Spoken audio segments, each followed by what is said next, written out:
토론을 시작하겠습니다. 오늘 내용을 합동 인터뷰라고 얘기했는데 토론회도 아니고 기자 간담회도 아닌 합동 인터뷰의 의미는 언론사가 모두 모여서 허심탄회하게 총리님께서 말씀도 해주시고 또 그런 편한 자리를 마련하기 위한 뜻이 있지 않나 생각됩니다. 그래서 저희 패널들이 질문을 하고 총리님 말씀 들으면 많이 듣고 또 속에 있는 얘기도 편하게 많이 해주셨으면 하는 생각을 갖습니다. 오늘 순서는 먼저 가장 첫 번째는 저희 지역 현안에 관련된 질문부터 시작하도록 하겠습니다. 예.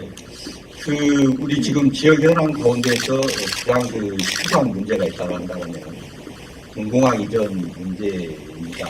그리고 거기와 결부되어 있어 무안국제공항을 어떻게 활성화시키느냐가 현안이라고 볼 수가 있는데요.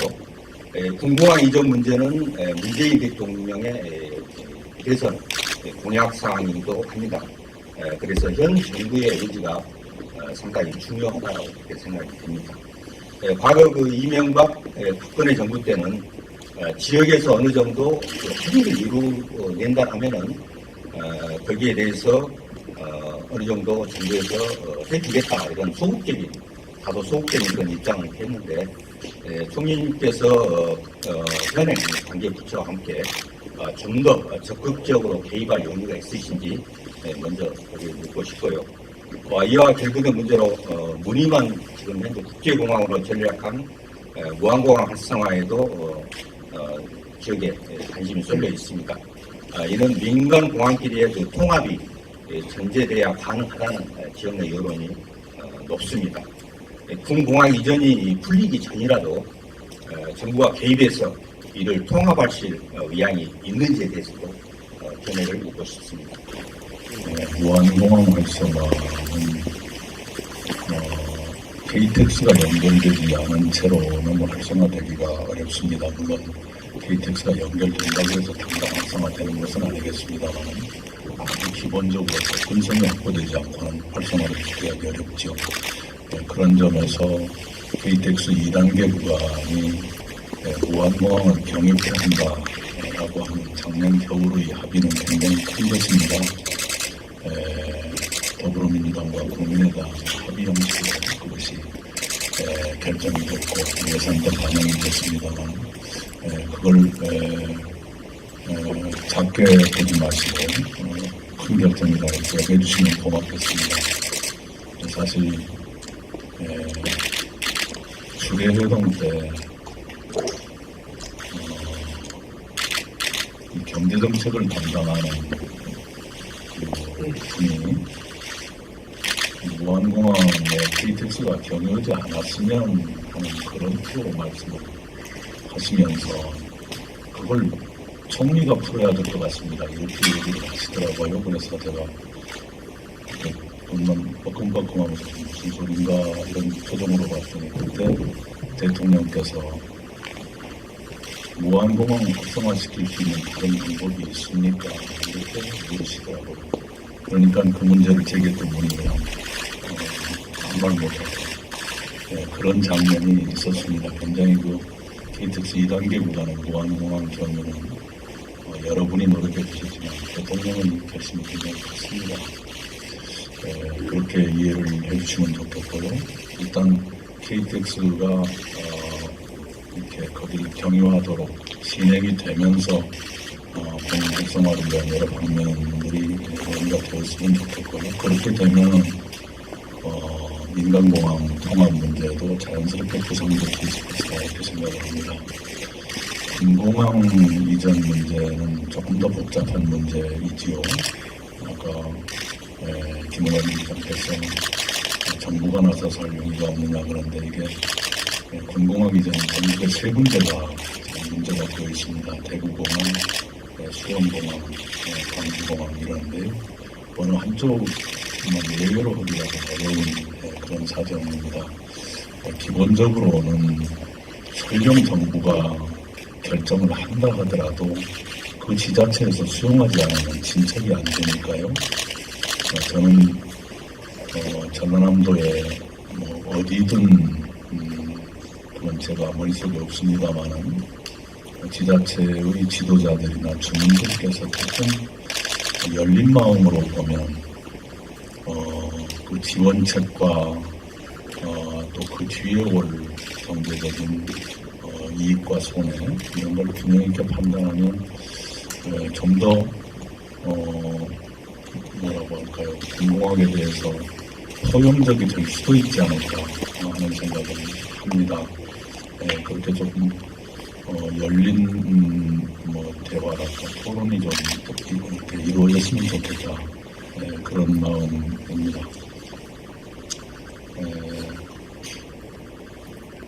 우선은 그것이 좀 선행돼야 할 것 같아요. 지금 대구 군공항의 경우는 물론 민간공항과 함께 운영합니다. 대구의 경우는 그런데 지자체장과 주민들 사이에 의견이 꼭 일치되는 것은 아닌데 정부 의성부는 상당히 적극적으로 받아들이고자 하고 그러더라고요. 거기가 인구가 급격히 감소를 하고 굉장히 피폐해지고 있는 곳입니다. 거기가 오죽했으면 컬링이라고 그러나요? 동계올림픽장에 그 훈련장까지 있고 경기장도 있는 곳입니다. 그런 그 경제적인 피폐에서 벗어나기 위한 그 여러 노력들을 하는데 군공항도 좋다 하는 의견도 내시는 것 같아요. 물론 그쪽으로 딱 결정되거나 그런 건 아닙니다. 다른 군하고 지금 경합 중이고 하는데 그런 사례들도 보면서 우리 전라남도에 있는 분들도 조금 더 열린 마음으로 있는 데 됐으면 좋겠다 이런 마음입니다. 총리님도 잘 아시겠지만 올해는 전라도 정도 천년이 되는 해입니다. 이에 맞춰서 광주시와 전남도 또 전라북도 이렇게 세 개 단체가 대대적인 정도 천년 프로젝트를 추진을 하고 있습니다. 30개 정도의 기념사업에 약 4,600억 원 정도의 재원이 소요될 것으로 예상이 됩니다. 그런데 이 프로젝트는 단순히 지역만의 사업이 아니라 국가 차원의 역사 재조명 사업이고 또 국가 차원의 문화 관광 사업이기도 합니다. 따라서 열악한 지방 재정만으로는 추진하기가 또 감당하기가 어려운 그런 프로젝트가 아니냐 이런 지적들도 있습니다. 총리님께서도 전남지사 재임 시절에 많은 관심을 기울이셨던 그런 분야로 알고 있는데 정부 차원에서 정부 천년 지원하실 용의가 있으신지 말씀해 주십시오. 광주 전남북 광역자치단체장 세 사람이 정례적으로 모이는 것이 8년 동안 끈들이 있었습니다. 그러다가 이제 저희들이 시도를 맡게 되면서 제가 제안을 해서 8년 만에 부활을 했고 6개월마다 이렇게 돌아가면서 주최를 했었어요. 2015년 가을에 제가 주최할 차례에 담양에서 주최를 했는데 그때 제가 미리 준비를 해서 내놓은 것이 합의사항 1번이 바로 전라도 천년 이 사업을 3개 지자체, 광역지자체가 함께 기념하자 하는 것이고 합의사항 2번이 세계 각국에 나가 있는 호남향후회를 1년에 한 번씩 가을에 귀국해서 여는데 서울에서 열지 말고 우리 호남을 돌아가면서 그 두 가지를 세트로 해서 합의를 해서 그랬습니다. 그러니까 합의사항 1항은 우리 호남이 1000년 동안 하나였다는 걸 확인하자는 취지고 두 번째 세계 호남향후회를 우리가 순번으로 돌아가면서 주최하자는 것은 우리 호남은 세계적으로도 하나고 시간적으로도 1000년 동안 하나였고 공간적으로 세계적으로 하나고 이걸 우리가 스스로 확인하자 그런 취지였습니다. 이제 그동안에 제가 지사였던 시절에도 이걸 좀 국비로 지원받을 수 있을까 했는데 번번이 막혔어요. 한번 그 관계부처하고 상의를 해보겠습니다만 그동안에 제 경험으로 볼 때 감히 사업별 심사 불가피했고요. 전라도 천년 붙었으니까 무조건 다 도와주라 이렇게 되는 것은 현실적이지 않을 겁니다. 해서 어떤 것은 직접 사업으로 할 수도 있을 거고요. 어떤 것은 특별히 의미를 부여하면 좀 선별적으로는 지원 가능하지 않겠는가 이렇게 구체적인 협의를 중앙과 지자체가 함께 했으면 그렇게 생각합니다. 혹시 아시아 문화전당과 관련해서 질문을 좀 드리려고 하는데요. 혹시 방문해 보신 경험 있으시죠? 네, 사실 아시아 문화전당은 광주의 대표적인 그 랜드마크가 되고 있습니다. 그래서 잘 아시는 것처럼 이제 대표적인 국책 사업인데요. 사실 건물만 좀 덩그러니 지어져 있고 콘텐츠가 많이 부족하다 이런 지적이 많습니다. 또 잘 아시는 것처럼 문화전당 개관 당초 한 5년 정도 지연이 되는 바람에 이제 함께 추진할 예정이었던 문화권 조성 사업도 이제 중단해서 이제 지지부진한 상태인데요. 그래서 문재인 대통령님도 또 후보 시절 포함해서 대통령 대우 이후에도 문화전당 조성 사업의 좀 정상화를 약속했던 부분들이 있습니다. 정부의 좀 특단의 조치가 좀 필요한데 어떻게 생각하십니까? 제가 지사 시절에 몇 번 거기를 다닐 때마다 여기를 뭘로 채울까 하는 고민도 하고 그랬었어요. 이 문화전당의 책임자 인선에 관해서도 상의를 한 적이 있는데 늘 그 어떤 특정인을 이렇게 얘기를 하면 아유 지역에서 영 받아들여지지가 않을 것 같습니다. 이런 식의 얘기들 하다가 몇 달이 지나곤 합니다. 그런 것들 한번 지혜를 모아서 우선 책임자 선정부터 빨리 순탄하게 됐으면 좋겠다 싶고요. 문화관광부 내부의 사정은 아무래도 평창올림픽이 지나가야 좀 이런데 좀 생각할 마음의 여유가 생길 것 같습니다. 지금 그냥 온통 올림픽에 매달리는 그런 상태입니다. 전남 지사를 해보셨으니까 이제 뭐 깊이 잘 알고 계시라 믿습니다. 우리 전라남도의 관광 활성화, 어떻게 보면 전라남도 아마 다음 세대의 사업도 가장 각광받는 사업이 될 수 있을 것이고요. 그 중에 하나로서 전남 서남권 섬 관광을 활성화하는 차원에서 흑산도의 공항을 좀 마련해보자 이런 그 제안이 있었고 계획대로 잘 추진됐습니다. 그런데 이제 아시다시피 지난 연말에 그 첫 삽을 떴어야 되고 또 본격화했어야 되는데 그렇지 못한 상황 아니겠습니까?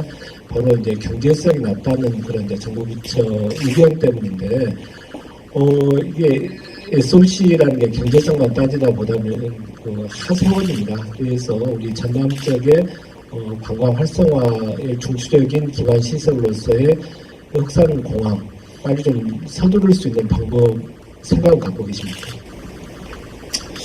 문재인 정부 들어가서 환경부 또 국토교통부 그리고 포함한 관계부처들하고 몇 번 이걸 상의를 했는데요. 주로 환경부가 환경 문제도 제기하지만 그 이전 정부에서 나왔었던 전망치들 있지 않습니까?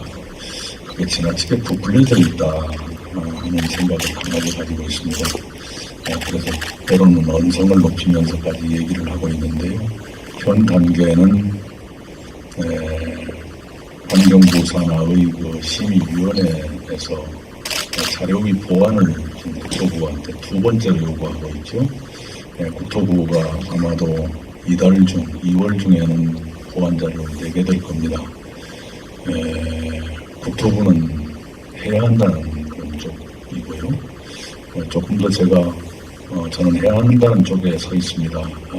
그런데 총리라고 해서 부처 의견을 막 그냥 억눌러가면서 하기는 어렵고요. 최대한 조정을 해야 될 테니까요. 좋은 결론이 나오도록 그 노력을 하겠습니다. 한국문화기술연구원이라고 있습니다. 그러니까 CT연구원인데 이 CT연구원의 광주 설립에 대해서 지역민들은 관심이 아주 높습니다. 총리님도 잘 아시고 계실 텐데 하지만 이 아쉽게도 CT연구원 설립 문제가 지금 10년 가까이 지지부진되고 있습니다. 이게 CT연구원이 아시아 문화중심도시 조성사업의 활성화 또 국립아시아문화전당과의 양대 축 차원에서 아주 필요한 과제다 이렇게 생각하는데 총리님께서는 CT연구원 광주 설립에 대해서 어떤 견해를 갖고 계신지 말씀해 주십시오. 이 문제는 법안이 지금 국회에 나가 있죠. 빨리 입법이 되면은 행정부로서도 준비를 좀 더 빨리 할 수 있을 거라 생각을 합니다. 우리 지역 출신 의원님들께서 조금 더 속도를 내서 이 법을 빨리 만들어 주셨으면 하는 부탁을 드리고 싶네요. 새 정부 들어서도 광전남 SOC 예산에 홀대를 받는 것 아니냐 이런 그 문제 제기 때문에 한번 소동이 있었는데 정부 전체적으로 올해 예산을 보면 SOC 예산이 14% 정도 줄었고요. 그나마 그 전남 같은 경우는 11%가 줄어서 약 3%포인트 정도는 덜 줄어서 다행이다라고 이제 위안을 삼습니다. 그럼에도 불구하고 광주와 전남 지역은 역대 정권을 지내오면서 SOC 부분에 대해서는 여전히 배가 고픈 것은 사실입니다. 그러다 보면 일단 낙후 지역 개발 또 나아가서 국토 균형 발전 차원에서라도 또 일률적으로 정부 SOC 예산 그 포션을 적용할 게 아니라 좀 지역적으로 탄력적으로 좀 적용해야 되지 않겠냐라는 생각입니다. 총님 생각을 듣고 싶습니다. 좀 더 재원 배분을 많이 해야 될 분야가 새롭게 부상을 하고 또 오랫동안 수십 년 동안 돈을 많이 넣었던 분야는 조금 순서가 뒤로 밀리고 하는 그런 시기에 와 있습니다. 말씀하신 대로 SOC 예산이 과거에 비해서 좀 감액됐는데요. 그래도 국회 심의 과정에서 좀 개선을 한 것도 있고 원래 17조에서 19조 넘어가는 걸로 개선을 났습니다. 그리고 광주 전남의 경우에는 그 전년도 작년 예산이죠. 예산을 못 쓰고 넘어온 2월금이 몇억이 있을 겁니다. 주로 그 KTX 2단계 구간 예산 많이 확보했는데 실제로 공사가 그만큼 안 돼서 남은 돈이 있습니다. 해서 올해는 KTX 2단계 구간을 포함해서 사업을 하는데 부족하지는 않을 것이다 이렇게 보고 있고요. SOC가 전반적으로 줄어들었지만 이제 새롭게 시작하고 있는 것이 도시재생사업, 뉴딜이라 불리는 도시재생사업인데 전라남도가 5곳이 지금 선정이 됐죠. 목포들, 순천들, 나주 하나. 그런 식으로 해서 SOC 자체가 목적이 아니라 도시 기반을 좋게 함으로써 관광을 살린다거나 또는 공동화를 보완한다든가 이런 그 목표가 있으니까 그 목표에 맞게 이렇게 하겠습니다. 그리고 전체 예산은 줄었지만 주로 불효불급한 걸 줄이는 것이지 꼭 필요한 것까지 줄이는 것은 아니다. 그 말씀을 드리고 싶네요. 총리로 발탁되시면서 부득이 전남도지사직으로 내려놓게 됐는데요. 아쉬움도 컸던 것으로 알고 있습니다. 도지사로서 가장 해보고 싶었던 일이 무엇인지 좀 궁금합니다. 그리고 제시 당시 가장 보람을 느꼈던 일 말씀 좀 드리겠습니다. 이낙연의 브랜드 시책이라는 게 섬과 숲이었습니다. 그것은 섬도 숲도 정책의 효과가 눈에 보이려면 좀 여러 해가 걸려야 되는데 그게 나타나기도 전에 떠난 것이 좀 그렇습니다. 그렇고 좀 그 다음에는 제가 슬로건으로 내걸었던 청년이 돌아오는 전남 매우 어려운 일인 줄 알면서도 그걸 걸었는데 한때는 이 혁신도시 등등의 덕분으로 인구가 는 때도 있었는데 다시 빠지기 시작해서 그것이 안타깝습니다. 자랑스럽게 생각하는 것은 역시 일자리 종합대상을 받은 것을 자랑스럽게 생각합니다. 우리 농도가 일자리 창출 정책이나 사업을 전국에서 제일 잘했다는 평가를 받았다는 것 자체가 기적 같은 일인데요. 그런 것이 기억에 남습니다. 총리께서는 사선의원 그리고 전남지사까지 역임하셔서 중앙무대에서는 풍간의정 활동 경험하셨고요. 지방에서는 방금 말씀대로 전남지사 행정까지 쌓은 경험이 큰 장점이라고 그렇게 생각이 됩니다. 여기다가 행정수반이 총리까지 지금 현재 수행하고 계시기 때문에 엄청난 스펙을 쌓고 있다. 캠페인으로 그렇게 하는데요.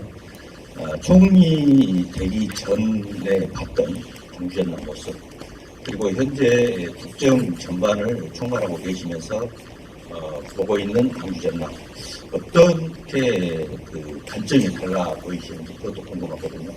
너무 야박하게 말하면 저것이 변했구나 또 이럴 텐데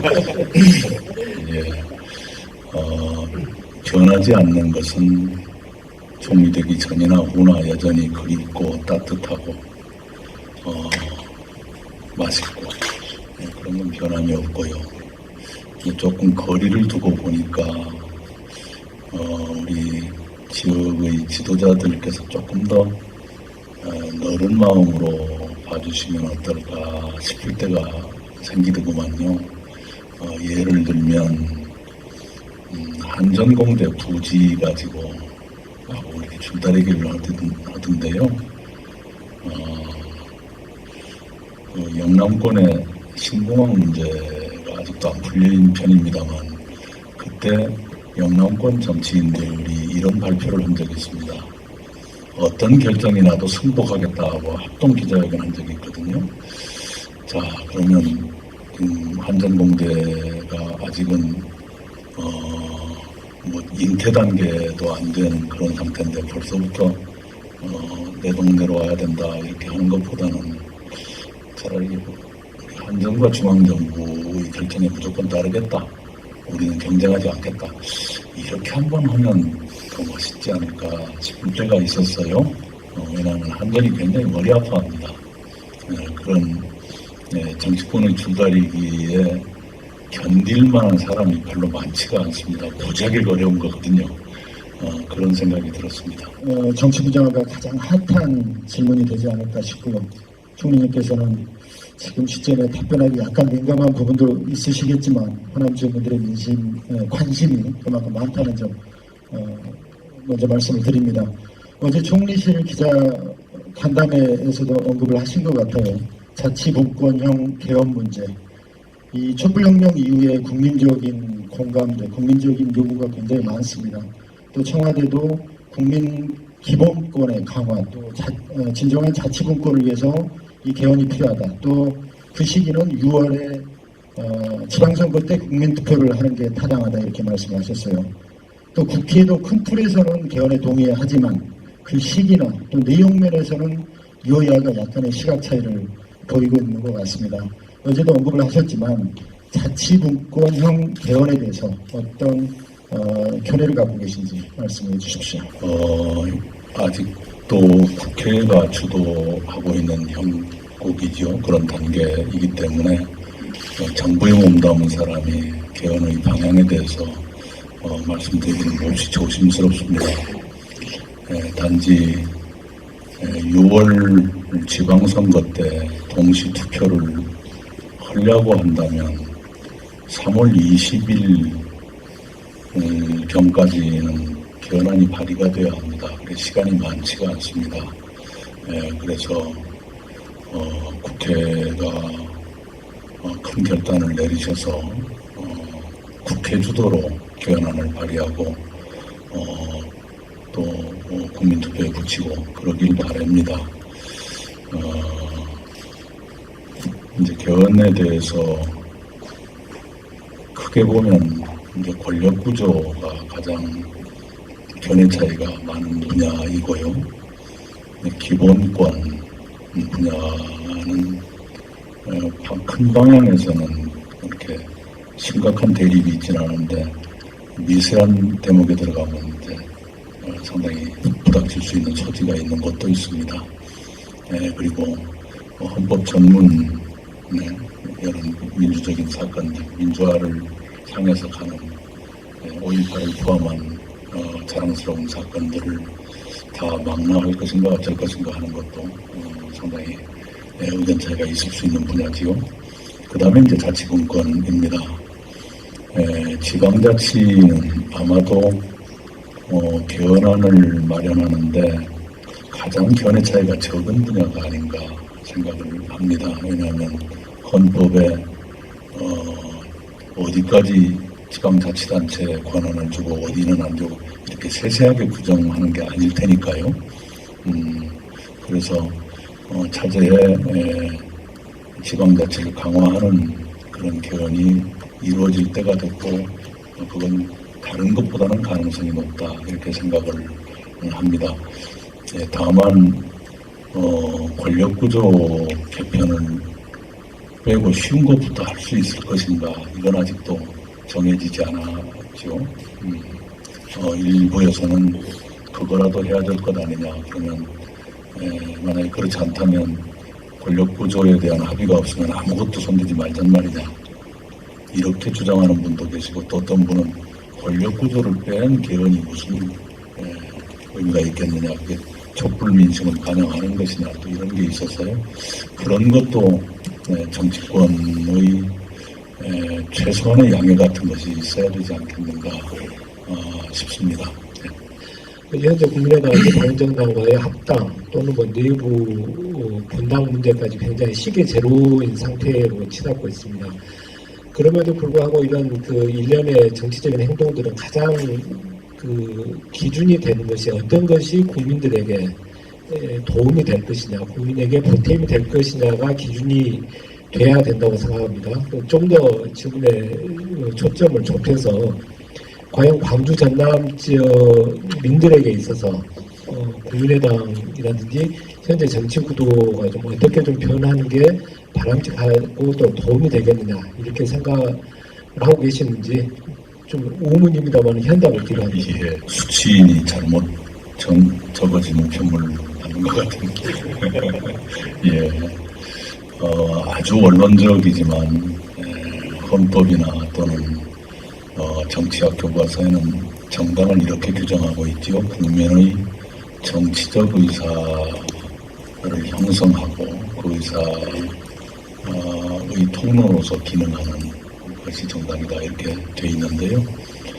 그런 원론으로 돌아가서 볼 수밖에 없지 않은가 생각을 합니다. 어떤 정당이 어떻게 될 것인가 또는 정계가 어떻게 변할 것인가 하는 문제 결국은 국민들의 정치적 의사가 형성되는데 어떤 체제가 더 바람직할 것인가 또 국민들의 정치적 의사가 그 정치의 현장에 반영되는데 어떤 틀이 통로로서 더 효율적일 것인가 이런 관점에서 볼 수밖에 없지 않을까 생각을 합니다. 저도 관심은 많이 가지고 있지만 돈만 있지 입은 없는 그런 처지입니다. 예, 총리님께서 국민들로부터 이제 환호와 지지를 얻기는 했지만 또 역설적으로 야당 입장에서 보면 사실 불편한 점도 사실 많이 있었었거든요.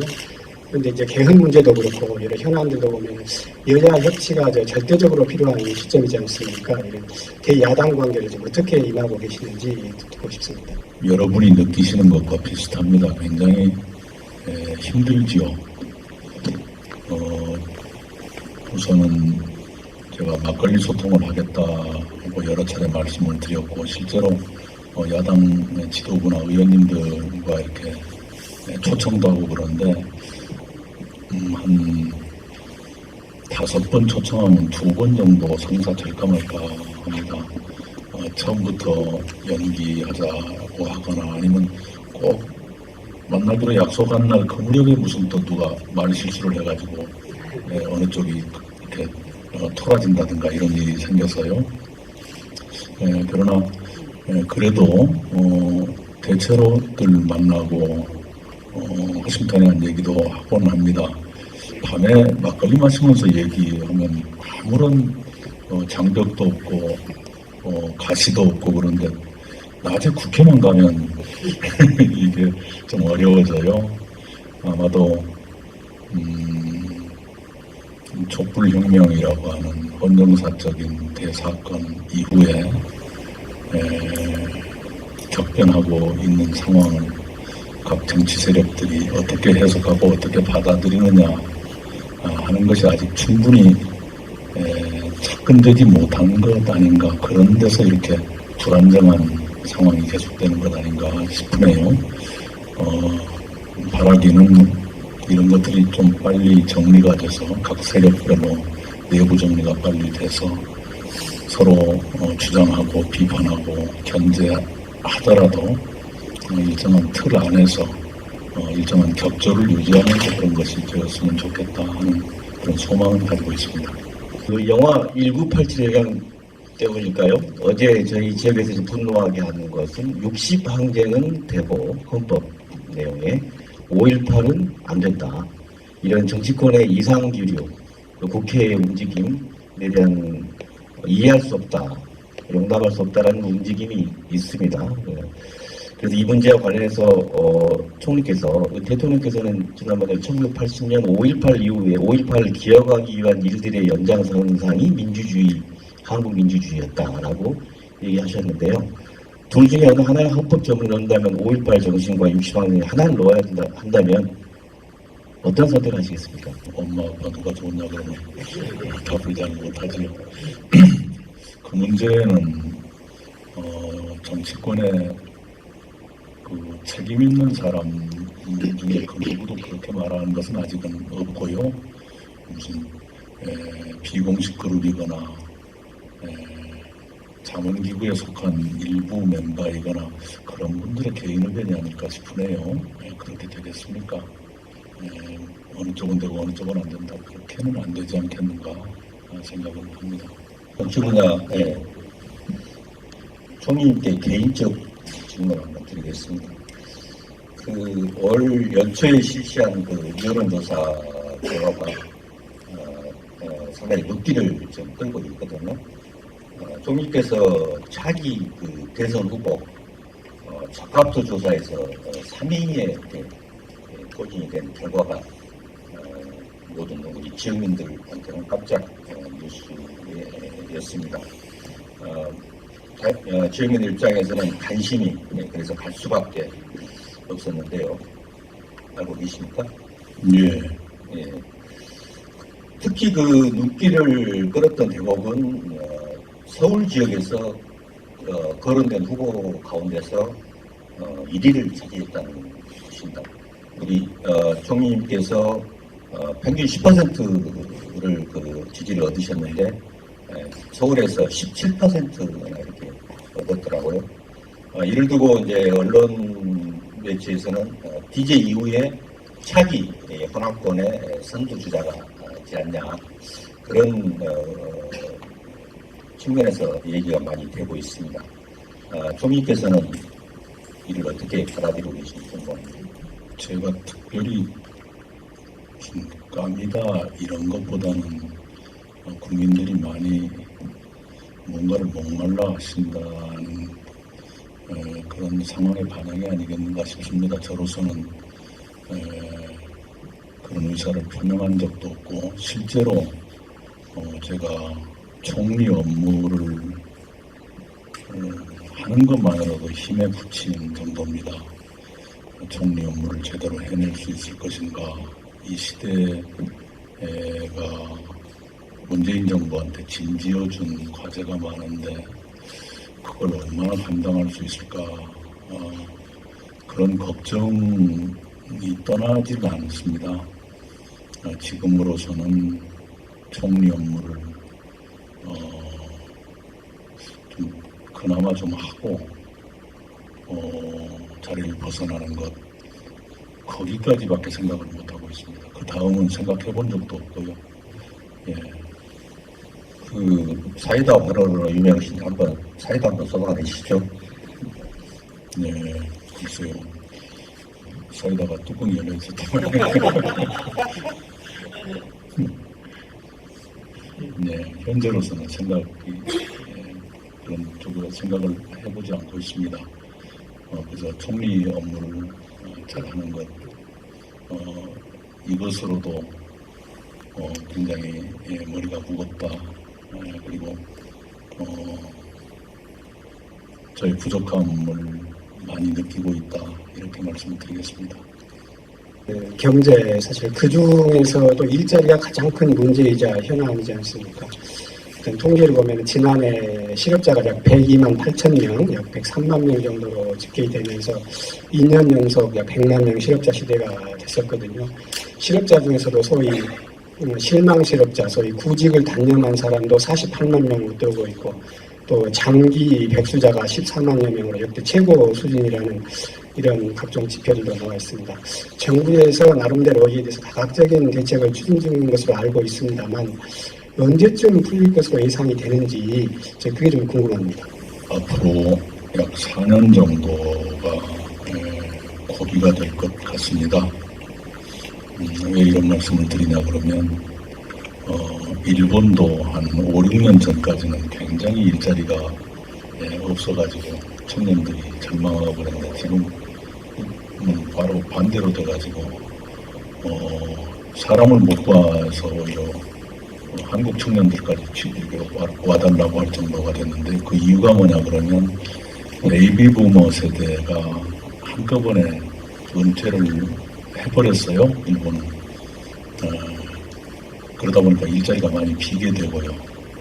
근데 우리는 아직은 그 정도가 안 되어 있습니다. 일본보다 한 10년 이쪽 저쪽 이렇게 늦게 가거든요. 베이비붐 세대도 그러고. 일본은 2차 대전 직후에 베이비붐 세대가 왔는데 우리는 6.25 직후에 그게 왔기 때문에 최소한 5년에서 7년 정도 차이가 있습니다. 해서 그 세대 아직 그 사회의 상층부를 꽉 차지하고 있는 그 세대는 아직은 본격적으로 은퇴하지 않고 계시고요. 그 대신에 청년은 앞으로 3, 4년 사이에 약 40만 명가량이 늘어나게 되어 있습니다. 그리고 그 시대가, 그 기간이 지나고 나면 청년 인구가 이제 감소하기 시작하는데요. 바로 지금이 베이비붐 세대는 아직도 직장에 계시고 청년층은 늘어나고 하는 그 시대이기 때문에 지금부터 한 4년 정도가 제일 힘들 것 같습니다. 그리고 중소기업의 경우에는 사람을 못 구해서 고통스러운데 또 청년들 눈높이에 맞는 직장은 별로 없고 하는 이른바 미스매치의 문제가 크게 있습니다. 이것을 어떻게 해결할 것인가 여러 가지 정책을 펴고는 있는데 아직 가시적인 효과가 있다고 말하기는 어렵습니다. 문재인 대통령께서 신년 기자회견 때 청년 취업을 위한 특단의 대책을 세우겠다 이렇게 말씀을 주셨죠. 곧 그 대책이 나올 것 같습니다. 청와대가 직접 챙기고 있고요. 저희들도 관여하고 있습니다만 다만 지금까지 나온 정책들은 부족하다. 이런 내부 진단이 있어서 재검토를 하고 있는 굉장히 애를 많이 먹고 있습니다. 우리 청년들께서 가장 고통스러운 시기에 지금 놓여 계셔서 참 아버지 같은 심정으로 안타까움을 금할 수가 없습니다.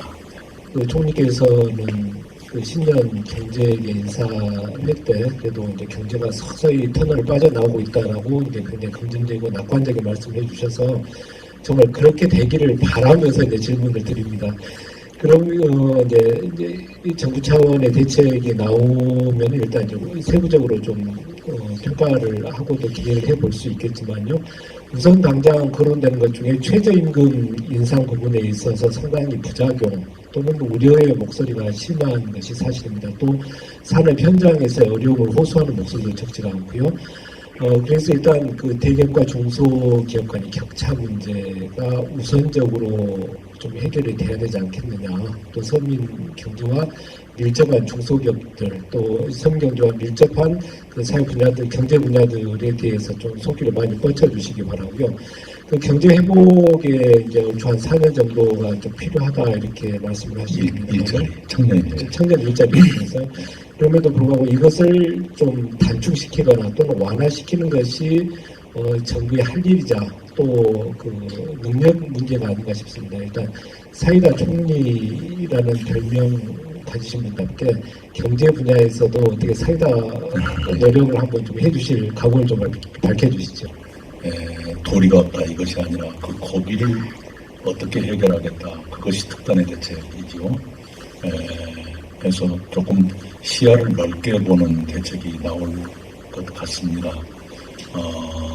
우리 청년들께서 그런데 호응을 해주실지 모르지만 예를 들면 경상북도는 연봉 3천만 원을 보장하는 농촌 일자리 지금 작년 가을부터 시범사업으로 하고 있습니다. 농수산대학을 나온 친구들에게 가라 그런데 꽤 많이 호응을 하고 있나 봐요.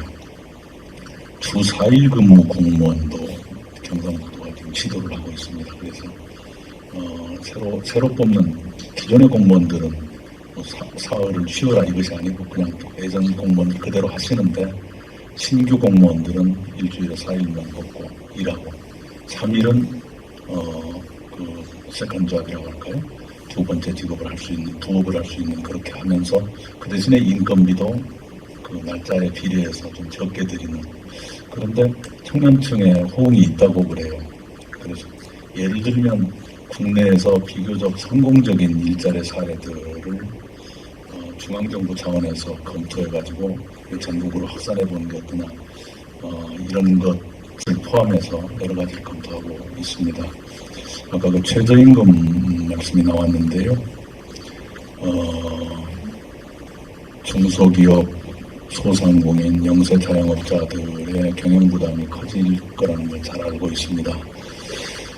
그래서 이제 일자리 안정자금을 지원하는데요. 그게 일자리 안정자금이 후불제입니다. 1월달 월급을 주고 나서 신청을 받으면 나가는 거기 때문에 아직은 효과가 나오지 않고 있죠. 어려운 시기입니다. 어려운 시기인데 그러더라도 이 어려운 시기를 함께 좀 이렇게 같이 넘었으면 좋겠다, 이런 간곡한 말씀을 드립니다. 왜냐하면 최저임금을 시행을 하면 주 5일 근무하고 하루에 8시간 근무한다고 쳤을 때 한 달 월급이 157만 원이거든요. 157만 원 정도는 들어야 하지 않겠는가. 그런 어떤 그 컨센서스 같은 것은 있을 수 있다고 생각을 합니다. 물론 그것 때문에 고통을 받는 분들이 계시기 때문에 중소기업, 소상공인, 영세 자영업자 그런 분들은 4대 보험료를 도와드린다거나 일자리 안정자금을 드린다거나 조금 있으면 저게 나올 겁니다. 카드 수수료 인하와 임차료 인상 상한선을 더 낮춰서 건물주가 함부로 올리지 못하게 하는, 그래서 전방위적으로 그런 그 소상공인 등을 돕는 그런 시책을 한꺼번에 펴도록 하겠습니다. 어찌됐건 봄까지는 최저임금이 연장해야만 된다 하는 그런 절박한 마음을 가지고 있습니다. 우리 지역은 누가 뭐라고 해도 농업과 수산업이 근본 우위를 점하고 있는 현실인데요. 현재 우리나라 그 식량 자급률은 24% 정도 머문다고 그럽니다. 따라서 그 머지않아서 우리나라도 곧 식량난에 봉착할 것이라는 것이 전문가들의 지금 진단입니다. 그럼에도 정부는 그 각종 그 애국가의 그 통상 협상 과정에서 보면은 농수산이 다른 그 품목에 비해서 비교우위가 약하다 보니까 아무래도 열세에 놓이는 것이 또 현실이고요. 이런 연장선상에서 볼 때 우리나라 그 쌀값 정책도 결코 예외는 아니라고 지금 보여지는데요. 시장 논리가 아닌 정말 정부 논리에 의해서 쌀값이 요동을 치고 있다는 것이죠. 중장기적인 측면에서 볼 때 정부의 쌀값을 포함해서 전반적인 농정은 앞으로 어떻게 가야 하는지 이 부분에 대해서도 견해를 밝혀 주시기 바랍니다. 해마다 가을 겨울이면 도청 시청 앞에 야적 시위가 있는데 올겨울에는 야적이 없죠. 농민들께서 현재의 쌀값을 비교적 받아들이신다, 이런 뜻이 아닌가 싶습니다. 당시 김영록 농림부 장관과 여러 차례 상의를 해가지고요, 최소한 작년 말로 재작년 수준은 회복해야 됩니다. 그러니까 2015년 수준, 2016년에 쌀값이 너무나 낮았기 때문에 13만 원 밑으로 떨어졌거든요. 그래서 재작년 수준 15만 원 선을 목표로 해서 해야 된다. 그러면 어떻게 했으면 좋겠냐. 최대 대입 그리고 조기 격리, 이 두 가지 카드를 동시에 썼습니다. 그것이 비교적 주요해가지고 쌀값이 수학기에도 떨어지지 않고 이렇게 유지됐는데요. 그것만 가지고 계속하기는 어렵죠. 아까 김호환 국장님 말씀처럼. 그래서 올해하고 내년에 생산 조정에 들어가죠. 쌀 대신에 논에 다른 작물을 심으면 무슨 인센티브를 드린다거나 이런 식으로 생산을 좀 조정하는 방식을 하고요. 그리고 쌀에 지급되는 고정직불금 자체가 크게 흔들리지는 않을 겁니다만은 직불금 체제를 어떻게 좀 합리화할 것인가 그런 것도 한꺼번에 연구를 할 거고요. 가격 안정제가 연구는 되고 있는데 품목을 어떻게 할 것인가 또는 지역을 어떻게 할 것인가 등등의 기술적인 어려움이 있어요.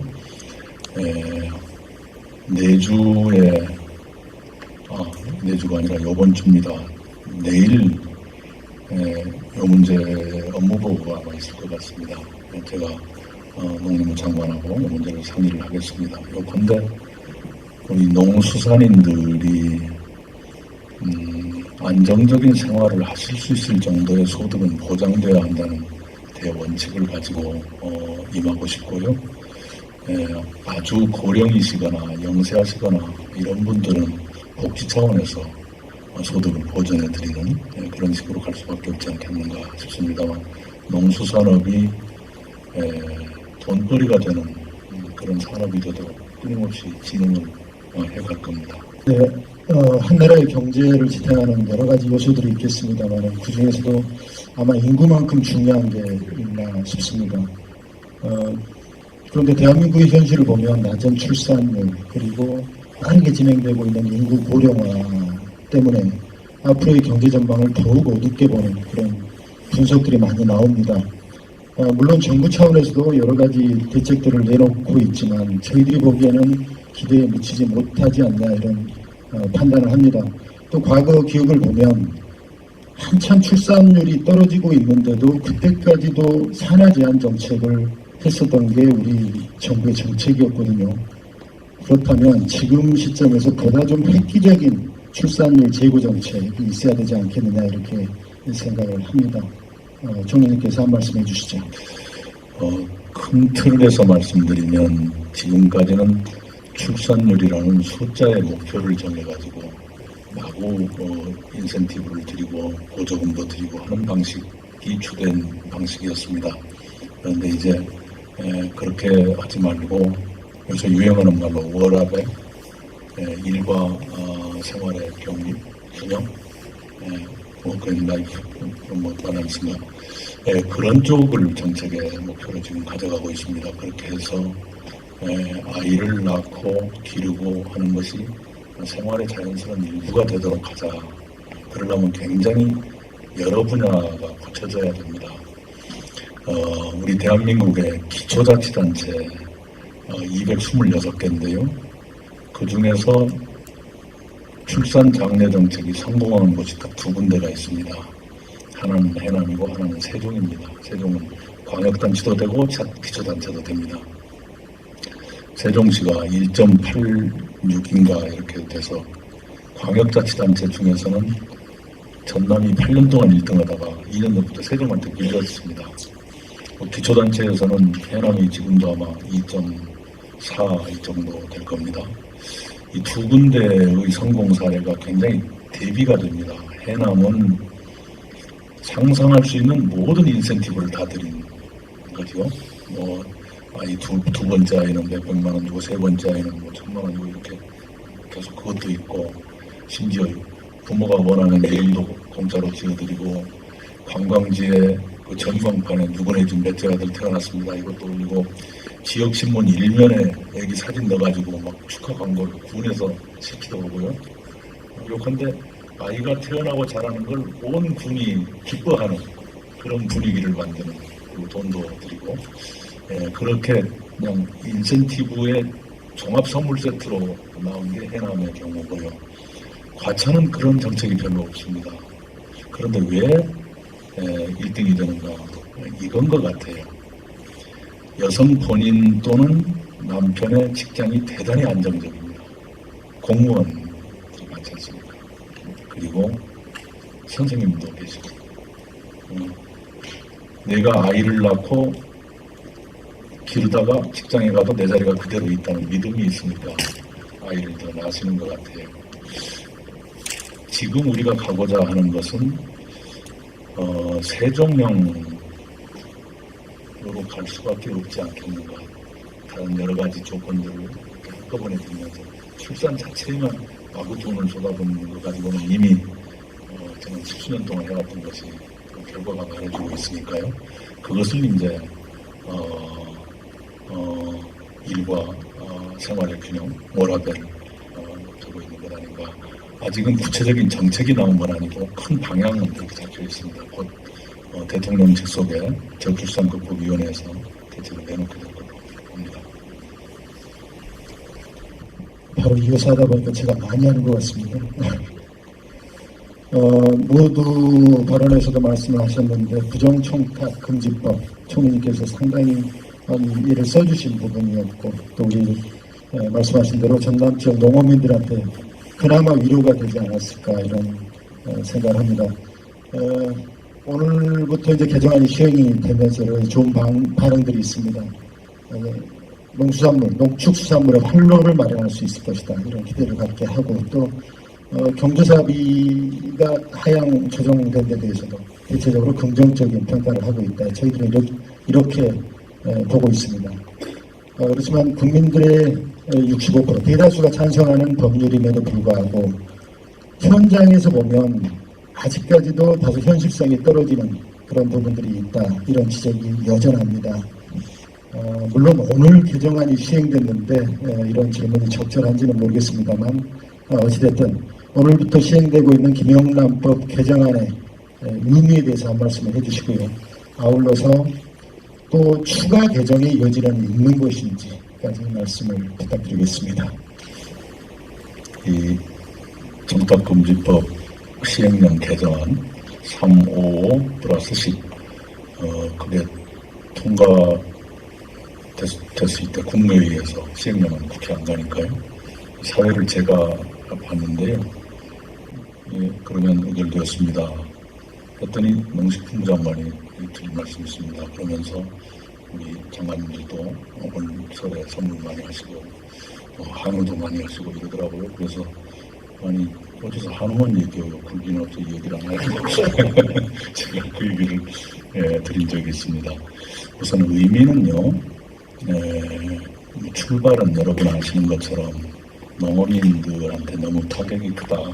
현실에 맞게 좀 풀어줄 필요가 있다는 것인데 그것만 해가지고는 청렴사회로 가려는 의지가 퇴색한 것 아니냐 하는 비판에 직면할 수 있어서 경조사비를 더 조이는 것을 같이 묶어서 했습니다. 그 아이디어를 제가 좀 고집을 했어요. 왜 그러냐 그러면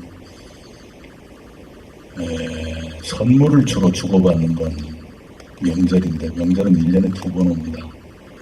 경조사는 한 달에 2번쯤 오잖아요.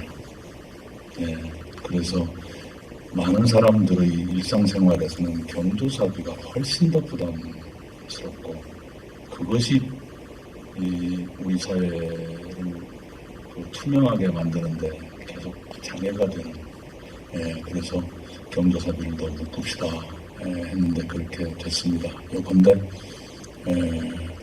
농어민을 도우면서도 청렴사회로 가려는 의지는 오히려 더 강화했다. 이렇게 그 시행령 개정의 의미를 그렇게 말씀드리고 싶고요. 물론 현장에서 제대로 안 지키는 경우도 있겠습니다만 그러나 이것이 굉장히 많은 영향을 긍정적으로 주는 것 같아요. 예를 들면 꼭 선물을 해야 될 경우에도 아이고 그 김영란법 때문에 핑계대면서 사양하고 해서 점점 더 맑아지게 된다든가 그런 효과는 분명히 있는 것 같습니다. 현재로서는 추가 개정 계획은 전혀 없습니다.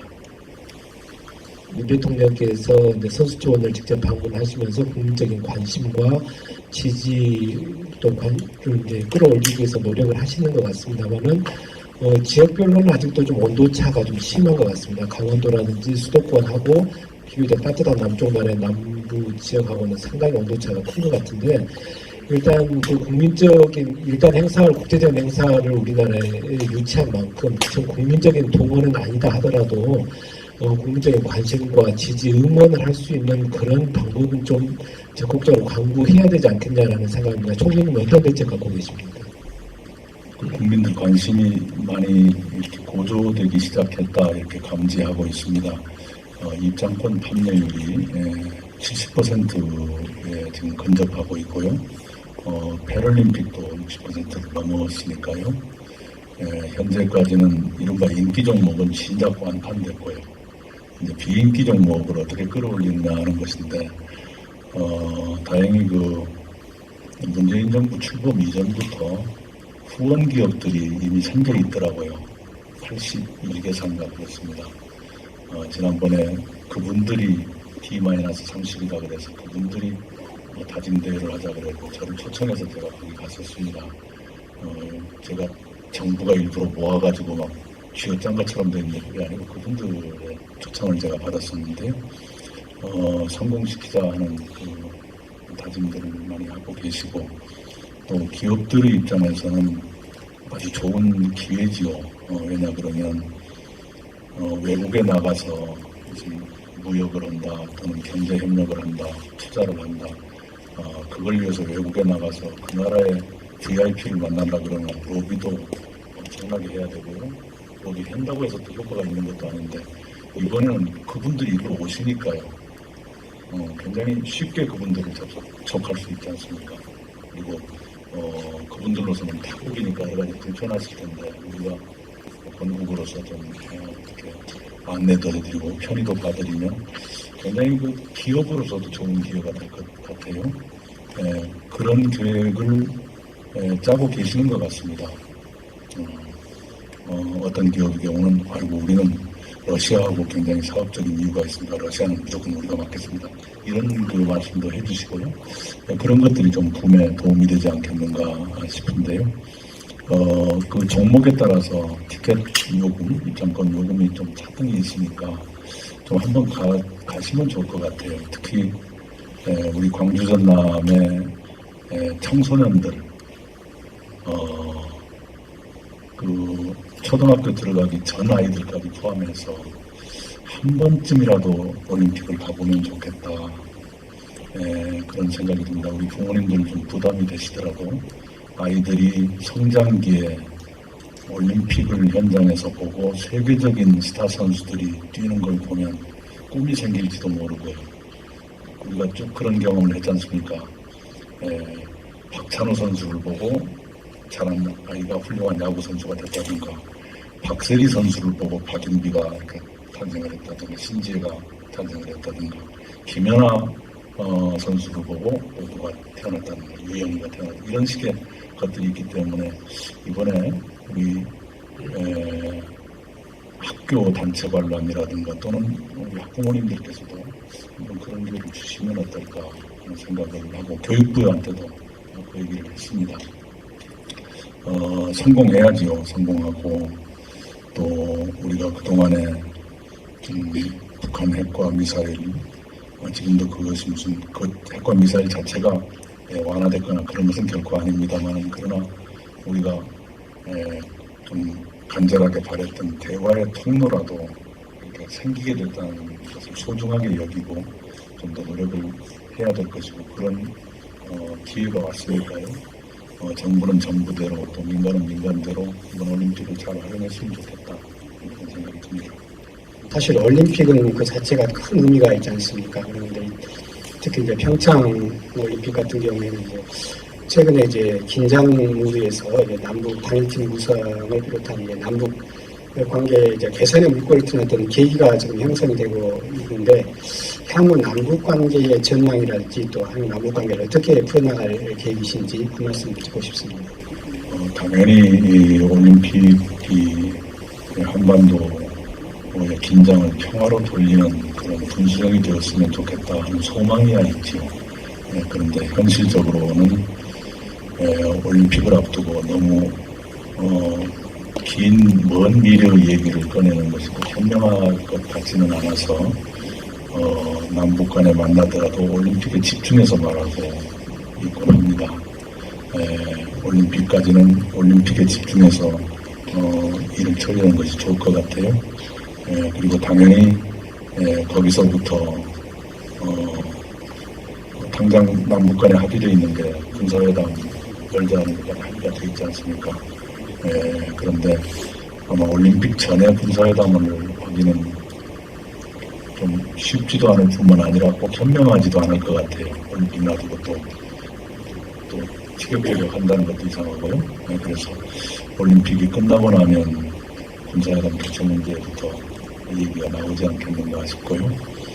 반드시 직결되는 것은 아니겠지만 평창 올림픽이 이게 북한이 참가했다, 동시 입장을 했다, 그리고 어떤 종목은 단일팀으로 뛰기도 했다.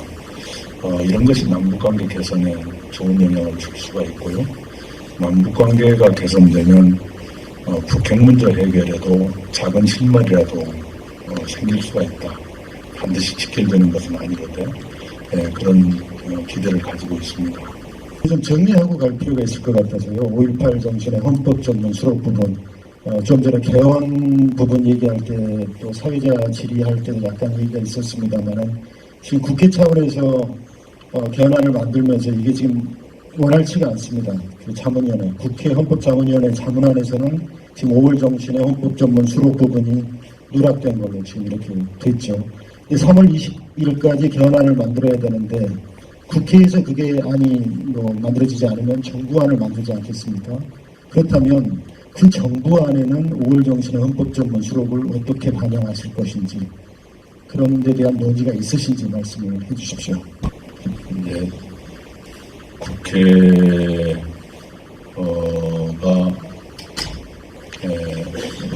2월 지방선거 투표를 가능케 하는 개헌안 준비하겠다 한다면 기다리겠지만 못하겠다. 이제 정부 네가 해라. 그런 단계가 오기 전에 정부가 먼저 움직인다는 게 쉽지가 않습니다. 쉽지가 않고 그런 상태에서 어떤 부분은 정부 안에 어떻게 하겠다 하는 게 논의 자체도 굉장히 조심스럽고요. 아직은 그런 논의는 없습니다. 단지 그동안에 정부 안에서도 국회 개헌특위 지원협의회라는 좀 약한 이름의 그 협의회가 있어요. 별로 국회에서 그걸 활용을 잘 안 하고 계십니다. 요컨대 국회에서 개헌안 준비 작업을 하면서 요청을 하시면 필요한 자료를 드린다거나 정부의 의견을 낸다든가 하기 위한 그 실무 협의체가 있긴 있습니다. 별로 가동은 안 되고 있고요. 만약에 국회가 일정 시점까지 개헌안을 준비하지 못해서 대통령 발의로 갈 수밖에 없는 시점이 됐다. 그럴 경우에는 숨어서 하기보다는 정부도 당당하게 내놓고 개헌 준비를 해야 되지 않겠는가 그런 생각은 하고 있습니다. 그 내용까지는 아직 논의를 않고 있습니다. 총리님께서 지사로 계셨을 때 제주간 해저터너 상당히 관심도 많으셨었고 그때는 굉장히 또 많이 또 부각이 돼서 지역 대표적인 현안이었는데 최근에는 많이 조금 관심에서 좀 소외된 그런 느낌을 배제할 수 없습니다. 이에 대한 개인적인 견해 및 정부 혹시 견해 들을 수 있을까요? 네, 또 제가 지사 때는 자유롭게 말했는데 총리니까 좀 언론 자유가 제약이 됩니다. 그러면 이번에는 SOC 예산을 좀 줄였으니까 그러지만 내년에 만약에 좀 회복된다면 좀 가능성을 열어둘 수 있을까요? 아직 장담하기는 어렵고요. 올해 그런 상태였는데 내년에 SOC 예산이 크게 늘어나기가 쉽지가 않을 겁니다. 복지 분야라든가 또는 그 중소기업 지원이라든가 이런 쪽이 금년에 시작되기 때문에 내년에는 그 예산이 더 많이 늘어나게 될 겁니다. 그래서 SOC 예산이 쪼달릴 가능성이 드러날 가능성보다 더 많겠다 이런 짐작을 합니다. 일단 그 서울 부동산 대책, 네. 예, 그리고 특목고 폐지라든지 유치원 영어 교육 금지, 또 가상화폐 이런 이제 민생과 밀접한 부분에 있어서의 정부 부처 간 또는 정책 간의 불협화음이 일부 나오고 있습니다. 걱정스럽게 보는 국민이 적지 않은 것이 사실인데요. 이 자리를 빌려서 우리 정부의 입장이라든지 총리님의 생각을 좀 듣고 싶습니다. 지금 정부의 장관들이 예전 정부의 장관들에 비하면 자기 주장이 좀 강한 분들이 많이 계십니다. 짐작을 하실 겁니다. 그것 자체가 꼭 나쁜 일은 아니지요. 아니고 어떤 사안에 대해서 부처마다 의견이 다를 수는 있다고 생각을 합니다. 예를 들면은 유치원이나 어린이집에서 영어 교육 하는 게 좋으냐 안 하는 게 좋으냐, 교육부와 복지부가 꼭 같을 수는 없지요. 또 북한을 바라보는데 통일부와 국방부가 똑같을 수가 없지 않습니까? 그렇게 부처마다 의견이 다를 수는 있는데 의견 조정 과정에서 각 부처가 이런저런 얘기를 한꺼번에 내고 조정이 돼서 최종적인 정부 입장에 나가도록 그렇게 해야 될 겁니다. 그런데 그냥 그런 단계를 거치기 전에 부처의 의견이 정부 전체의 의견인 것처럼 나가버리는 경우가 몇 번 있었습니다. 그것을 대통령께서도 우려를 표명하셨고 결국은 총리실의 사전조정 기능을 강화하는 수밖에 없겠다, 이런 생각을 합니다. 이런 경우가 있습니다. 예를 들면 입법 예고다, 정책 예고다 할 적에는 내놓고 국민들의 뜻을 여쭈어서 나중에 최종적인 정책을 발표하겠습니다. 하는데 그건 예고가 아니라 최종 정책인 것처럼 보도가 되고 국민들이 또한 그렇게 받아들이기 쉽지 않습니다. 그래가지고 의견 수렴해서 바꾸면 또 오락가락했다 이러니까 이제는 예고하기 전부터 조정을 하는 수밖에 없겠다, 이런 생각을 합니다. 굉장히 이런 문제가 쉬운 일은 아닌데요. 최근에 몇 건이 있었다는 걸 제가 인정을 하고 좀 유감스럽게 생각을 합니다. 무한공항 개항이 10년 됐고 최근에 이제 문재인 정부의 철길이 이어지는 것까지 이어졌습니다. 그리고 어제 윤장현 시장 최근 들어 광주공항의 국내선 기능을 무한으로 이전하겠고 그에 따른 광주 시민의 불편에 관련된 대책을 수립해 달라. 이 단계까지 왔습니다. 그리고 이제 그 다음 단계가 이제 군공항까지 와 있는데 지금 단계에서 여기까지 와 있는 단계에 필요한 조치는 무엇이라고 생각하시고 정부 차원에서는 무엇을 지원해서 광전남민들이 시도민들이 하늘길이 답답한 구조이기 때문에 어떤 게 필요하다고 보시는 거고 더불어 수요와 공급 차원에서 우리 지역에만 없는 하늘길 호남권 항공사 설립 같은 그런 대안은 필요하다고 보시는지 한 말씀 의견을 듣고 싶습니다. 광주시장님께서 굉장히 어려운 결단을 해주신 데 대해서 감사를 드립니다. 이렇게 소지역주의가 아니라 좀 지역을 크게 보고 이 공동 발전을 위한 결단들이 나와주시는 것은 좋은 현상이라고 생각해서 감사를 드립니다. 광주시장님께서 이런 말씀을 했는데 당장 이렇게 합쳐지기는 어려울 거고 결국은 KTX가 거기까지 도달해야 의미가 있게 되겠죠. 이걸 받아서 국토부가 좀 2, 3년 앞을 내다보는 준비를 지금부터 시작을 해야 될 것 같습니다. 공항 청사는 넉넉한지 활주로는 넉넉한지 그 다음에 이렇게 될 경우에는 이제 국제선도 조금 더 늘어날 가능성이 있는데 현재까지는 그렇게 먼 곳 가는 그런 비행기는 뜨기가 좀 어렵게 되어 있지 않습니까? 활주로가 짧아서 그런 것도 포함하고요. 그리고 사회자께서 말씀 주신 대로 지방항공사를 사실은 제가 지사로 있을 적에 물밑에서 추진하다가 제가 떠나게 됐습니다. 대체로 투자 의향을 가진 분들이 좀 계시는데요. 그분들의 희망은 지자체가 지분 참여를 해달라. 그래야 안심하겠다. 그래서 그 당시에 저는 하자. 못할 게 뭐 있느냐. 그렇게 무슨 그냥 많은 지분을 참여해달라는 것도 아니고요. 상징적으로라도 지방자치단체 도청이 그냥 다리라도 하나 걸쳐놔달라. 손이라도 좀 얹어달라. 그 정도였습니다. 10%가 넘어가는 것도 아니고요. 그거라면 못할 것 없지 않겠느냐. 그런 생각을 했는데 다시 그것이 이제 불이 살려줄 수 있다면 저는 그걸 권하고 싶어요. 그렇게 해서 일본이나 동남아나 최소한 이 정도까지는 지방항공사가 취항할 수 있는 그런 제도를 갖추는 게 좋겠다 그런 생각입니다.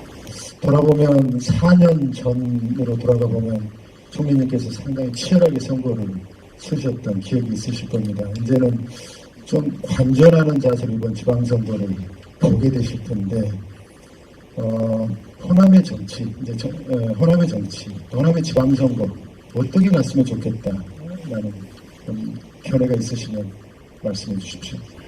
지역민들께서 현명하게 판단을 하셔야죠. 이런 것은 어떨까요? 10년 후 정도를 예상하면서 후보를 뽑아주시면 좋겠다. 그런 말씀을 드리고 싶네요. 제가 그 젊은 그 청년들께는 그런 말씀을 드려요. 배우자를 고를 적에 오늘 멋있는 사람 고르지 말고 50살 무렵에 저 사람이 어떤 모습일까 그걸 상상하면서 골라봐라. 제가 세상을 조금 살아보니까 인생의 승부는 30대 40대까지 오는 게 아니고 50 넘어서 오는 것 같더라. 그런 말씀을 드렸는데 말은 근사하지만 어디 보이나요? 예, 저 사람이라면 좀 길게 보고 행정을 펼 것 같다 하는 그런 정확지 않더라도 그런 노력이라도 지역민들이 해주시면 좋겠다 싶고요. 우리 광주 전남도 그 잠재력이 있는 분들이 꽤 계신다고 생각을 합니다. 그런 분들을 옥석을 가려서 키울 분은 키워주시고 이렇게 하면 좋겠다 이런 생각입니다. 노동력 부족 현상이 이제 일본에 이어서 또 어떻게 보면 이제 예견된 문제고요. 또 청년 실업과 맞물려 있는 문제이기도 합니다. 동시에 이제 좀 전에 총님께서 말씀하시기를 50대의 아름다운 모습을 그려보자고 이렇게 말씀하셨는데 지금 50대들은 굉장히 불안합니다. 노후 문제 때문에 뭐 교육비라든지 이제 경제적인 문제 때문에 불안한데 이제 이런 노동력 문제를 가지고 이미 서구 유럽, 북유럽 같은 경우는 10년 전부터 현실적인 문제가 돼서 한 가지 대안으로서의 정년 연장 문제를 논의를 하고 있고 또 일부 국가에서는 진행을 하고 있고요. 또 일본도 굉장히 심도 있게 검토하거나 지금 추진 중인 것으로 얘기를 듣고 있습니다. 그렇다 보면 문제가 발생하기 전에 선제적으로 우리도 고민을 할 과제가 아닌가라는 생각이 듭니다. 저희 아름다운 50대 후반을 위해서 한번 좀 밝혀주시죠. 모르는 사이에 정년이 계속 연장되고 있습니다. 사업장별로 보면 공식적으로 60세를 정년으로 정하는 것도 꽤 많고요. 정년제가 있는 사업장의 그 통계를 보면 평균 61.1세입니다. 4호점이라는 경우는 정년제가 없는 경우를 말하는 것이고요. 그렇게 정년은 연장돼 갈 수밖에 없을 겁니다. 그리고 또 하나는 미래 예측서를 저도 자주 보는 편인데요. 왜냐하면 4차 산업혁명이다. 그 다음에 오는 세상이 과연 어떻게 될 것인가 어느 정도 알아야 최소한 망발을 안 할 거 아닙니까? 쭉 보는데 굉장히 공통되는 전망은 이겁니다. 인간의 수명은 늘어나는데 직업의 수명은 갈수록 짧아질 거다. 그래서 한 사람이 여러 분야의 전문가가 되는 시대가 될 거다. 그래서 굉장히 고통스럽겠지만 여러 분야를 두루두루 알게 되고 또 직업이 금방 사라졌다 또 딴 것이 생기고 할 테니까 그때마다 적응하는 그런 체제를 각 개인마다 가지실 필요가 있고 정부나 우리 사회도 직업이 자꾸 바뀌어가는 그 중간 기간을 위해서 재교육이라든가 실업수당이라든가 이런 걸 빨리 확충을 해야 됩니다. 우리가 그런 게 너무 취약하기 때문에 그냥 정기적으로 다 만들자 이런 쪽을 타고 있는데요. 원래 임금이 안정돼 있다든가 임금 격차가 적다든가 그러면 꼭 그렇게 정규직만 고집하지 않아도 되거든요. 유럽이 그렇게 가고 있지 않습니까? 우리는 너무 직장이 불안정하고 격차가 심하다 보니까 어쩔 수 없이 그렇게 하고 있는데 그러나 앞으로는 인생에 몇 번 실업 사태를 맞을지 모른다는 것에 대비하는 그런 장치들이 생겨야 될 거예요. 아까 실업수당, 또 취업 준비, 재교육 뭐 이런 것 등등이 끊임없이 있어야 될 거라 생각합니다. 신년 문재인 대통령의 기자회견에서 그 자율주행 자동차 대통령께서 스마트 시티 4차 산업혁명을 말씀하셨습니다. 근데 기존 산업, 석유, 화학, 전기, 조선 이런 데 뒤처져 있고 뒤떨어져 있던 호남 입장에서는 그게 마치 스마트 혁명이라는 게 수도권과 그쪽 지역에 집중되어 있고 우리 지역에는 오지 않을 미래 같은 그런 생각을 할 수 있다고 생각됩니다. 정부 정책을 총괄하는 총리 입장에서 이 부분에 대한 생각을 어떤 생각 갖고 계신지 좀 듣고 싶고요. 만약 정부 정책으로 구체화되는 게 없다고 한다면 총리 개인적 구상으로 호남 이 부분에 관련된 미래 4차 산업혁명 관련된 얘기를 해주신다면 그 견해를 듣고 싶습니다. 지스트가 제일 열심히 이걸 준비하고 있는 것 같아요. 지난번에 지스트의 문 총장님이 세종시 총리실까지 오셔서 큰 프로그램을 내놓고 또 저희의 총리실 산하의 그 담당 차관도 오셔다가 함께 그 말씀을 들었는데요. 그런 조언은 드렸습니다. 여러 지방이 비슷비슷해요. 비슷비슷해서 이게 왜 광주해야 되는가, 그리고 왜 광주에서 했을 때 성공 가능성이 더 높은가 하는 쪽에 좀 집중해서 이걸 좀 보완을 해주시면 더 좋겠습니다. 내년도 예산안이 편성되기 전까지 보완을 좀 해주십시오 하는 부탁을 드린 적이 있습니다. 여기저기가 전부 4차 산업혁명에 뛰어들고 있기 때문에 비슷비슷해지면 또 거기서 또 이제 경쟁이 또 붙을 것 아니겠습니까? 이 광주 전남이 기아차가 있고 이러기 때문에 그런 걸 활용하는 어떤 것이 있으면 좋겠다 생각을 하고요. 현대차가 자율주행 자동차에 대해서 좀 늦게 뛰어든 것 같았는데 굉장히 야심차게 지금 도전을 하고 있고 구체적인 계획까지 나와 있죠. 30년까지는 완전 자율주행차를 내놓겠다. 언제까지는 뭐 하겠다. 이렇게 돼 있고 현재 그 자율주행차가 100%까지는 아닐지라도 작년 연말 통계인가 보니까 세계에서 가장 잘 팔리는 자율차가 바로 현대차다는 그런 통계도 나와 있습니다.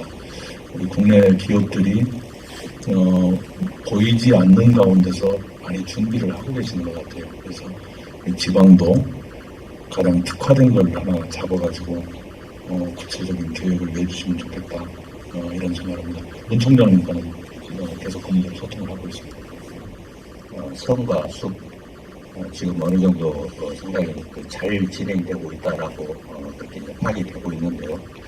특히 그 섬 같은 경우에는 사실 그 전남도에서 지원하는 그 액수가 한계점에 이렇게 도달하다 보니까 사실 지사님 계실 때하고는 상당히 그 원활히 신청하는데 한계가 있지 않겠냐라는 그런 생각을 갖습니다.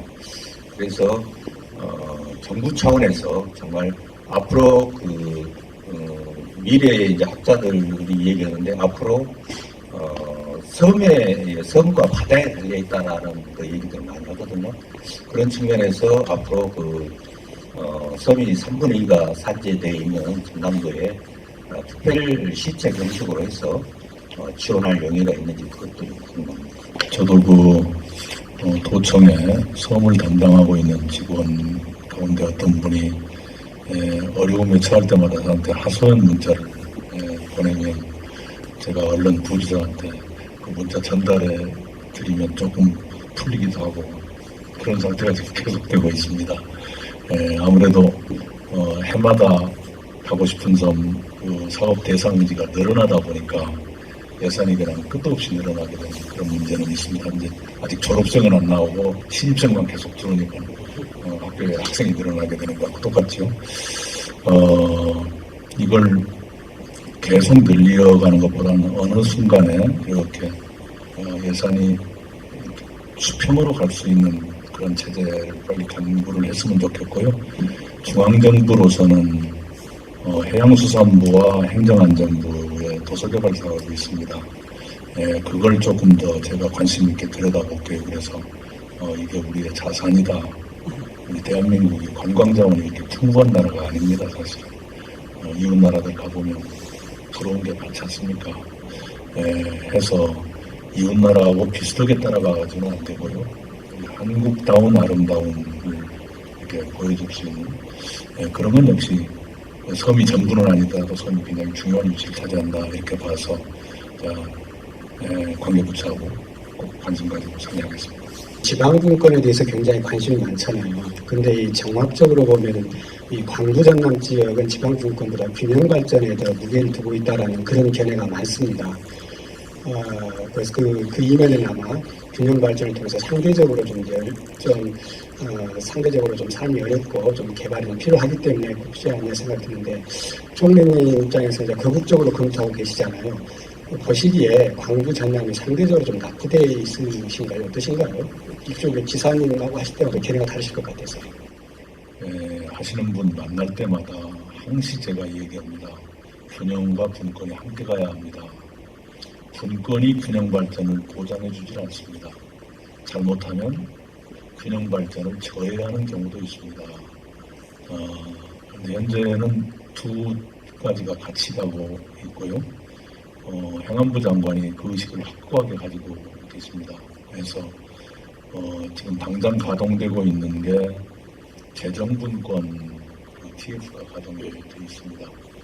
우리 순천대학의 정순강 교수님이 지방자치위원장이신데 그 하나에 있는 그거예요. 거기서는 분권과 균형을 같이 추구하는 쪽으로 가고 있어요. 그러니까 균형을 추구하려고 그러면 중앙정부의 조정 기능이 필요하게 되고 그것이 너무 강해지면 또 분권을 침해하게 되고 그래서 양자를 이렇게 양립시킨다는 것은 쉬운 일이 아닌 것 같지만 불가피하죠. 그렇게 저는 둘 다 포기할 수 없지만 정말로 하나만 고르라면 저는 차라리 균형을 고르고 싶을 정도로 균형 발전에 대한 욕심이 더 많습니다. 회원사에서 부탁 들어온 질문인데 마지막에 비트코인 혼란에 대한 입장을 한번 듣고 싶다라는 얘기가 들어왔어요. 그 말씀. 예. 선의의 피해자가 많이 나오는 그런 일이 생기지 않아야 할 텐데 이것이 정부가 가지고 있는 걱정의 출발점입니다. 현재는 정부의 공식 입장은 이미 나와 있으니까 여러분은 아실 거고요. 그 정부의 공식 입장이 영구 불변은 아닙니다. 시장의 상황에 따라서 좀 더 강화하는 쪽으로 갈 수도 있는 것이고 또는 그렇지 않는 관망하는 쪽으로 갈 수도 있는 건데요. 하여튼 선의의 피해자가 많이 발생하는 일이 생기지 않도록 조절해가는 것 이게 쉽지는 않겠습니다만 거기에 주안이 되어 있다 이런 말씀을 드리고 싶고 굉장히 제가 작년 11월이던가요 이상하다 뭔가 병리 현상이 있는 것 같다 그리고 여기에 범죄도 끼어들고 있는 것 같다 그런 말씀을 국무회의에서 드린 적이 있지 않습니까? 지금도 그런 문제의식을 계속 가지고 있고 그 행위 자체는 계속 들여다보고 있습니다. 거래소를 어떻게 할 것인가 하는 것은 이번에 결정된 것은 아니지만 행위 규제, 불법 행위는 엄정하게 계속 단속으로 해나갈 것입니다. 자금 세탁이라든가 또는 앞으로는 이제 실명제 실시가 나오는데 그런 쪽으로 해서 피해자가 많이 생기지 않게 연착륙되었으면 좋겠다 그런 생각하고 있습니다. 예, 마치겠습니다. 마무리 발언으로 이낙연 총리의 마무리 발언 듣고 마치도록 하겠습니다. 과거에 막걸리 깨나 마셨던 멤버들이랑 얼굴 볼 때마다 막걸리 생각이 나서 예, 참 감사드리고 여러 가지 여건이 어려운데 그래도 언론이 중심을 잡고 광주 전남의 여론을 건전한 방향으로 이렇게 늘 유도해 주시고 형성하게 해주셔서 고맙게 생각합니다. 광주 전남이 유복한 편이 아닙니다만 그러나 광주 전남 아니면 할 수 없는 정신적 또는 정서적인 자산이라는 건 대한민국 전체를 위해서도 큰 미천이 되는 자산이고 그래서요. 그런 건 잘 간직해 갔으면 좋겠고 거듭거듭 제가 지사를 오래 할 욕심까지는 없었지만 임기도 채우지 못하고 떠난 것에 대해서 늘 죄책감 같은 것이 있습니다. 그리고 의욕적으로 시작했던 사업들을 궤도에 올려놓기 전에 그냥 떠난 것들이 영 마음에 아쉽습니다. 예를 들면 종가회라든가 또는 성가국이라든가 또 숲가국이라든가 또 청년정책 같은 것들이 결실을 보지 못해서 아쉽고요. 광주형 일자리 사업 주목하는 사람이 많은데 이것이 앞으로 어떻게 될 것인가 하는 것도 많이 주목하고 있습니다. 우리 지역민 여러분 힘내시고요. 있는 설 푸근하게 잘 쉬시고 부족한 점 많이 성원해 주시는 거 알고 있는데요. 앞으로도 많이 지도해 주시고 성원해 주시기 바랍니다. 저도 지역민 여러분들 잊지 않고 생각하겠습니다. 고맙습니다.